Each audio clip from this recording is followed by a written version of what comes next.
하나님 아버지 하나님 감사합니다. 새 생명을 주셔서 감사합니다. 아버지께서 창조하시고 새롭게 하시는 날들을 살아가게 하여 주셔서 감사합니다.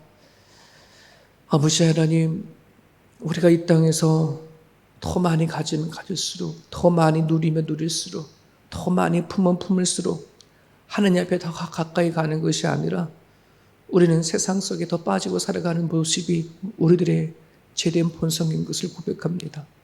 여호와 하나님 아버지, 이 땅에 살아가는 수많은 백성들, 하나님께서 구원하고자 원하시는 백성들, 하나님 이 세상을 창조하시고 이끌어가시는 하나님을 참된 진리로 발견해 갈 수 있는 길을 열어주시기를 간절히 바랍니다. 마지막 인생의 끝자락 속에 살아가고 마지막 세대의 끝자락에서 아버지 일어난 수많은 일들이 일어나는 이 상황 속에 하나님의 아버지의 말씀을 사모할 수 있게 도와주시고 아버지 이 세상을 창조하신 하나님을 향하여 모든 생각과 마음을 돌이킬 수 있도록 우리 하나님 아버지 인도하여 주시옵소서. 날마다 하나님의 말씀 앞에 우리들이 하나님의 모습을 비춰볼 수 있도록 도와주셔서 과연 우리들이 하나님 앞에 바르게 서 있는지, 하나님께서 원하시는 길을 가고 있는지 날마다 살펴볼 수 있는 우리들의 모습이 되어줄 수 있도록 우리 하나님 축복하여 주시옵소서. 특별히 주의 백성들, 아버지 하나님 나는 죽고 예수로 살고자 원하는 그들의 마음 가운데 하나님 함께하여 주시옵시고 주께서 세우신 이 교회가 영적인 피난처가 되게 하여 주시옵시고 하나님 인생의 반석이 되게 갈 수 있도록 축복하여 주시옵소서. 아버지 이곳에 모여드리는 무리들마다 하나님을 발견하게 하시고 주 안에서 자신이 살아가는 모든 인생을 재발견하고 하나님 앞에 온전히 든든히 세워져가는 주의 백성들 되어지기를 소망합니다. 특별히 우리 이곳에 모였다 우리 다음 세대들을 기억하여 주시옵시고 아버지 하나님 이 아이들이 스스로 말씀을 통하여 하나님을 생각할 수 있는 자녀 되어갈 수 있게 하여 주시옵소서. 성경상에서 말하는 리더자들 되어줄 수 있도록 도와주시옵시고 하나님 아버지 하나님 앞에 고민하고 과연 자기 자신의 인생이 무엇인지 돌이키며 하나님 앞에 아버지 하나님 자신들의 인생을 설계할 수 있는 그런 아버지 다음 세대 그때가 되어줄 수 있도록 하나님 도와주시옵소서. 오늘도 기도하며 아버지 앞에 나아가는 주의 권속들을 축복하여 주시옵시고 이 아침에 이 예배가 연약하지 아니하도록 하나님 손들어 주님께서 축복하여 주시고 인도하여 주옵소서. 예수님 이름 받도록 기도합니다. 아멘. 사무엘상 13장입니다. 사무엘상 13장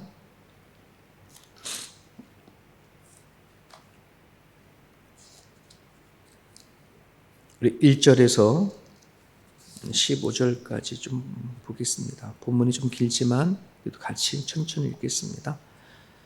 사무엘상 13장 우리 1절부터 15절까지 사울이 왕이 될 때에 40세라 그가 이스라엘을 다스린 지 2년에 이스라엘 사람 3,000명을 택하여 그 중에서 2,000명은 자기와 함께 민막스와 베델산에 있게 하고 1,000명은 요나단과 함께 베냐민 기브아에 있게 하고 남은 백성은 각기 장막으로 보내니라.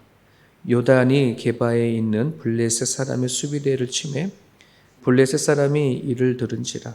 사울이 온 땅에 나팔을 불어 이르되 히브리 사람들은 들으라 하니 온 이스라엘이 사울이 블레셋 사람들의 수비대를 친 것과 이스라엘의 블레셋 사람들의 미움을 받게 되었다 함을 듣고 그 백성이 길갈로 모여 사울을 따르느니라. 블레셋 사람이 이스라엘과 싸우려고 모였는데 병거가 3만이요 마병이 6,000명이요 백성은 해변의 모래에 같이 많더라. 그들이 올라와 베다의 동쪽 민막스에 진침해 이스라엘 사람들이 위급함을 보고 절박하여 굴과 숲풀과 바위 틈과 은밀한 곳에 웅덩이에 숨으며 어떤 히브리 사람들은 요단을 건너 gad과 길르앗 땅으로 가되 사울은 아직 길갈에 있고 그를 따른 모든 백성은 떨더라. 사울은 사무엘이 정한 기한대로 이래 동안을 기다렸으나 사무엘이 길갈로 오지 아니하며 백성이 사울에게서 흩어지는지라. 사울이 이르되 번제와 화목제물을 이리로 가져오라 하여 번제를 드렸더니 번제 드리기를 마치자 사무엘이 온지라. 사울이 나가 맞으며 무난함에 사무엘이 이르되 왕이 행한 것이 무엇이냐 하니 사울이 이르되 백성은 내게서 흩어지고 당신은 정한 날 안에 오지 아니하고 블레셋 사람은 민막스에 모였음을 내가 보았으므로 이에 내가 이르기를 블레셋 사람들이 나를 치러 길갈로 내려오겠거늘 내가 여호와께 은혜를 간구하지 못하였다 하고 부득이하여 번제를 드렸나이다 하니라. 사무엘이 사울에게 이르되 왕이 망령되이 행하였도다. 왕이 왕의 하나님 여호와께서 왕에게 내리신 명령을 지키지 아니하였도다. 그리하였더라면 여호와께서 이스라엘 위에 왕의 나라를 영원히 세우셨을 것이거늘 지금은 왕의 나라가 길지 못할 것이라. 여호와께서 왕에게 명령하신 바를 왕이 지키지 아니하였으므로 여호와께서 그의 마음에 맞는 사람을 구하여 여호와께서 그를 그의 백성의 지도자 삼으셨느니라 하고 사무엘이 일어나 길갈에서 떠나 베냐민 기브에 올라가니라. 사울이 자기와 함께 한 백성의 수를 세어보니 600명 가량이라. 아멘. 800년대에 사무엘 모로스라고 하는 사람이 있었습니다. 이 사람은 믿음의 가정에서 태어났고 주일학교에서 잘 성장했던 사람입니다. 일반적으로 모태신앙이라고 하는 그런 사람이죠. 50세 될 때까지 특별한 삶을 살지는 않았지만 그는 엔지니어링을 졸업을 하고 그리고 사업을 하면서 하다가 나중에는 또 이제 그림을 그리는 그런 직업을 갖고 살았습니다. 어느 날 그가 출타 중에 갑자기 이 소식 접하게 되어지는데 아내가 죽음을 맞이한 겁니다. 근데 그 당시에는 교통이나 통신 이런 게 발달되지 않으니까 나중에 집에를 가보니 아내가 죽고 장례가 모두가 다 마쳐졌을 때였었습니다. 나이가 훌쩍 먹고 아내는 본인이 바깥에 나갔다 온 사이에 죽고 장례를 쳐버렸으니 마음이 너무 상심이 되어졌고 그러면서 그때 고민을 했습니다. 어떻게 하면 사람이 멀리서도 통신으로 그러니까는 서로 주고받고 연락을 알 수 있을까? 그런 고민을 하게 되어졌습니다. 혹시 전기를 통해서 나름대로의 소식을 전달할 수 있지 않을까? 11년 동안을 애써서 뭔가 연구를 했지만 결국 실패를 하게 되었습니다. 모든 것을 다 잃고 빈털터리가 되어질 그때에 그는 그럼에도 불구하고 남은 자기 삶을 놓고 하나님 앞에 기도를 했었습니다. 어느 날 대서양을 횡단하는 배를 타고 가는 길에 그 배 안에서 잭슨 의사라고 한 사람을 만나는데 잭슨이라고 하는 이 사람이 거기 안에서 예전에 이제 전기를 가지고 자석을 만드는 그런 놀이를 하고 있었습니다. 그것을 옆에서 지켜보고 있던 사무엘 모리스가 저기 전기를 갖고 자석을 만든다면 저 전기를 통해서 이 뭔가 딱딱하게 만들 수 있다고 한다는 것인데 하는 아이디어를 착안을 하고 그리고 거기서부터 전기를 통해서 점선을 만들고 점을 만드는 것. 여러분 모로스 부호라고 알지 않습니까? 직선과 점을 만들 통해서 소식을 전하는 이 모로스를 처음으로 개발을 하게 되어졌습니다. 그래서 자기 이름을 따서 모로스 부호다라고 이렇게 얘기를 했는데 그것을 발견한 이후부터 그의 삶은 제2의 인생을 살게 되어졌죠. 어렸을 때부터 하나님을 믿었고 자신의 인생을 대해서 늘 기도하고 포기하지 않았던 이 사무엘 모로스가 자신의 인생의 끝자락에서 이런 고백을 했습니다. 내 인생을 하나님 앞에 포기하지 않고 기도가 나갔을 때에 하나님은 나를 통해서 이루고자 하시는 분명한 뜻이 있었구나 라고 고백을 하는 것입니다. 그러면서 그가 처음에 그 모로스 부호를 발견하고 나서는 최초의 통신을 민수기 22장 23절을 찍어서 보냈습니다. 하나님께서 행하신 크고도 위대한 일을 보라 이 말씀. 그 모로스를 통해서 오늘날 이 시간 이 시대에 진보를 해서 통신 기술까지 우리가 지금 갖고 있는 스마트폰까지 오게 되어진 거라고 봅니다. 여러분 오늘 우리가 얼마나 많은 능력을 갖고 실력을 갖고 있느냐가 하는 것이 내 인생을 결정하는 것이 아니라 오늘 우리가 하나님을 어떻게 만나느냐 그 만난 하나님과 동행하느냐 하는 것이 내 인생이 성공할 수도 있고 몰락할 수 있는데 오늘 이 본문의 이야기는 바로 그런 이야기입니다. 사울 왕이 이스라엘의 왕이 되어지고 나서는 이 사울 왕을 이 영향력을 테스트하는 아주 귀한 사건이 하나가 있었습니다. 사울이 왕이 된 이후에 첫 번째 블레셋과의 전투가 일어납니다.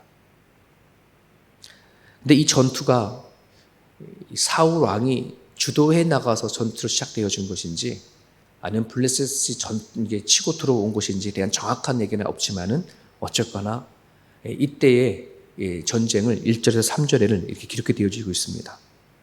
사울이 왕이 되어진 다음에 군사 3천을 모았습니다. 2,000명은 자기 곁에 두고 1,000명은 자기 아들 요나단에게 주어서 블레셋 국경 수비대를 공격하게 했습니다. 자, 1,000명이 블레셋을 공격했었을 때에 블레셋이 들고 일어났습니다. 엄청난 군대를 집결시켜서 그것에 대해서 그러니까 이스라엘 백성들 대하여서 집결하고 맞붙이고 싸우는 겁니다. 그래서 5절에 보게 되면 그의 병거가 3만이고 마병이 6천이고 백성들이 모래같이 많더라라고 표현되고 있습니다. 요나단을 이끌고 1,000명을 가가지고서는 국경 수비대를 쳤는데 블레셋이 싸우기 위하여 모인 사람들이 이렇게 많은 겁니다. 근데 어떻게 보면 처음부터 전쟁이 될 만한 규모는 아니었던 거예요. 이렇게 될 줄 몰랐던 이스라엘 백성들이 막상 엄청난 전쟁이 되고 보니까 이스라엘 백성들에게 싸울 용기가 사라져 버립니다.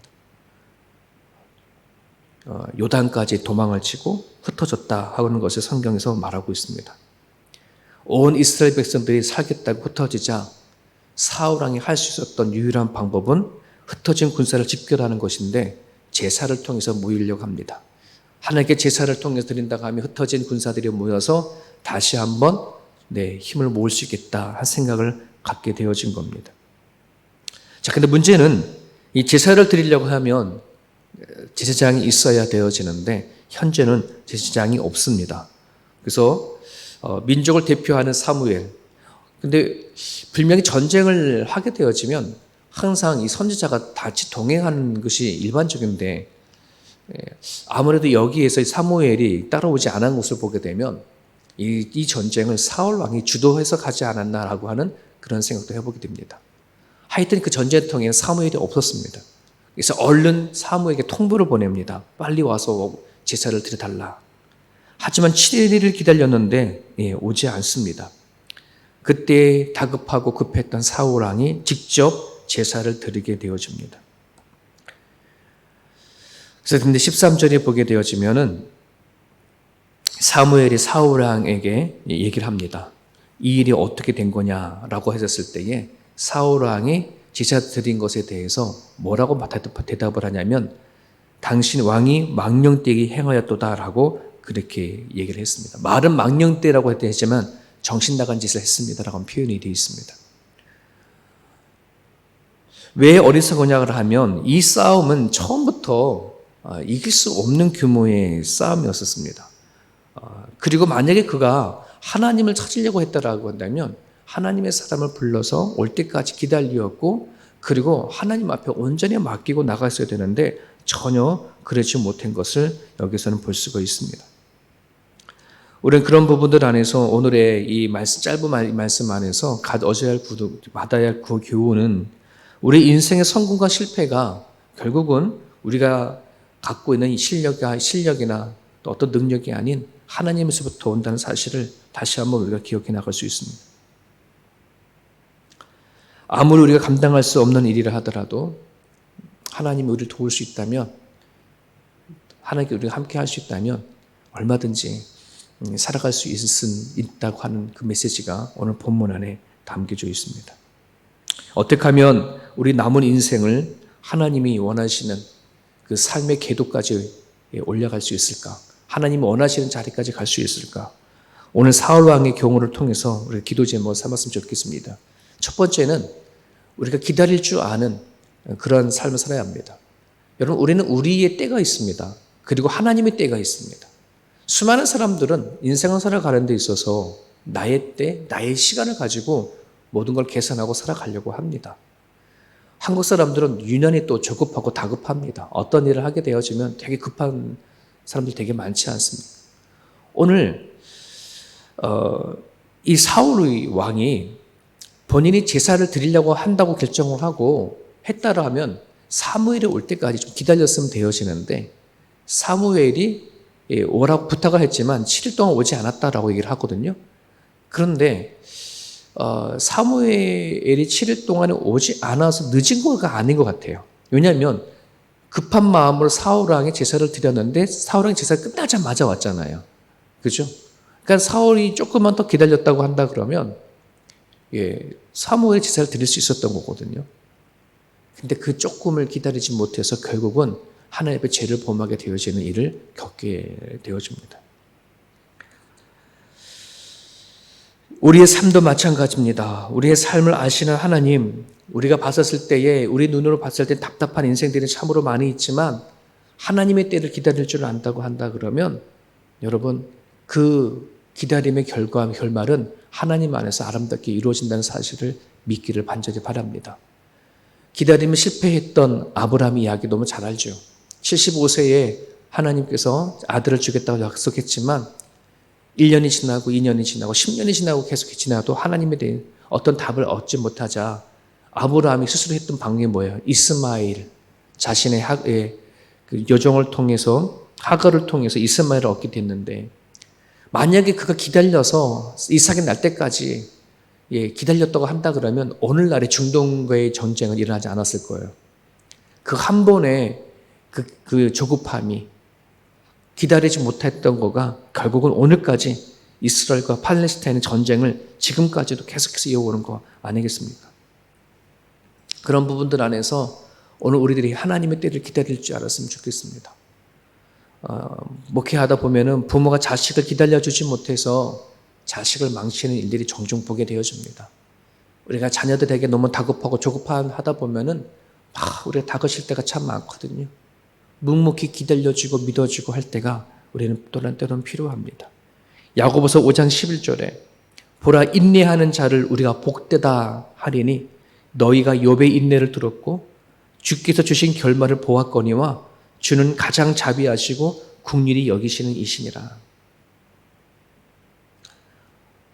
인내하고 참고 기다리지 않은 자는 아예 복되다라고 그렇게 말씀합니다. 우리가 여러분들이 살아가는 가정 가운데에 다급함보다는 하나님의 때를 기다리고 묵상하고 기도할 수 있기를 바랍니다. 또 하나의 기도 제목은 12절입니다. 12절은 보게 되어지면 사울은 급한 나머지 제사를 드리려고 하는데 그 제사를 드려지는 목적이 다른 데 있지 않습니다. 원래 하나님께서 이스라엘 백성들에게 주신 제사의 목적은 하나님을 향한, 하나님을 위한 제사였어요. 하지만 지금 사울 왕은 하나님을 위한 것보다는 자신이 지금 저질른 그 일에 대해서 다급하게 불을 끄기 위해서 하는 그런 제사입니다. 그러니까 하나님이 주신 제사를 도구화시키고 수단화시킨 것을 이가 지은 죄 중에 하나입니다. 오늘 그리스도인들이 하나님 앞에 드려지는 이 예배도 마찬가지입니다. 이 예배는 그 자체가 하나님 앞에 예배에 영광 올려드리는 것, 섬기는 것인데 이 예배 자체가 내가 살아가는 데 있어서 수단이 되고 목적이 되어지고 도구가 되어지는 그 순간에 여러분 우리의 믿음 위기가 오고 또 우리들의 삶은 또한 어려움이 닥쳐옵니다. 한국교회의 위기가 한국교회 예배의 위기가 바로 이거입니다. 어느 스님과 예배가 우리 인간을 위한 도구가 되어지고 수단화가 되어져서 나 자신을 위한 예배가 되어지지 하나님을 위한 예배가 아닌 것을 우리는 보게 되어집니다. 그런 부분들 안에서 우리가 정말 가져야 할 것은 순수한 영성입니다. 하나님과 나 사이에 아무것도 가로막힌 것이 없이 어떤 무엇인가 이루고자 원하는 것이 아닌 하나님을 찾고 만나는 순수한 영성이 우리 가운데 회복이 되어지기를 원합니다. 하나가 더 살펴보게 되면 오늘 본문 13절에 보면 사무엘이 사울에게 왕이 망령 때 일컬었다라고 하는 표현에서 정말 왕으로서 정신 나간 짓을 했다라고 이렇게 얘기를 하잖아요. 왜 그랬을까요? 사울은 한순간에 내가 왕이다라고 하는 거기에 생각에 빠져버린 것입니다. 그 자리를 누가 세웠냐면 하나님이 세웠습니다. 자기를 왕으로 세운 하나님을 잊어버리는 그 순간에 자신이 왕이라고 하는 착각에 빠져버리게 되어버립니다. 하나님이 사울을 세울 때에 정치, 현재, 경제, 군사를 동원할 수 있는 왕의 권한을 줬지만 제사를 드리는 권한은 준 적이 없습니다. 제사를 드리는 것은 오로지 제사장만이 했어야 하는 고유한 권한이었습니다. 하지만 그것까지 자기가 왕인 줄 알고 가로채버리는 것. 우리가 하나님의 길을 걸은 데 있어서 바른 길을 선택하는 것, 하나님이 원하시는 것을 살아내어지는 것, 이것이 바로 우리들이 지키고 살아가야 할 부분들입니다. 여러분, 오늘 우리는 수많은 말씀을 듣고요, 또 많은 성경을 읽기도 합니다만, 진짜 중요한 것은 그 말씀을 내 삶 속에 적용되지 아니하면 그 수많은 말씀은 그냥 말씀에 끝나는 것이고 어떤 소리에 끝나는 것입니다. 여러분들이 말씀 가운데 들려지는 것이 있다고 한다면 그 말씀을 삶 속에 적용하고 살아갈 수 있는 그런 삶이 되어줄 수 있기를 간절히 바랍니다. 오늘 주신 말씀을 우리가 붙잡을 수 있기를 간절히 바랍니다. 하나님과 나 사이에 남은 우리들의 인생이 하나님이 원하시는 형통한 삶을 살아가기 위해서는 우리들이 하나님의 때를 기다릴 수 있는 사람이 되어달라고 기도해 주시고, 우리들의 영성이 순수한 영성으로 하나님 앞에 드려지는 예배가 수단과 도구가 아니라 하나님을 온전히 섬겨지는 그런 예배가 될 수 있도록 우리가 매일같이 살아가야 하는 삶 속에서 하나님이 원하시는 삶을 선택하고 살아갈 수 있는 그런 존재가 되게 달라고 이 아침에 기도드리기를 원합니다. 주님 말씀 붙잡고 간절히 기도하기 원합니다.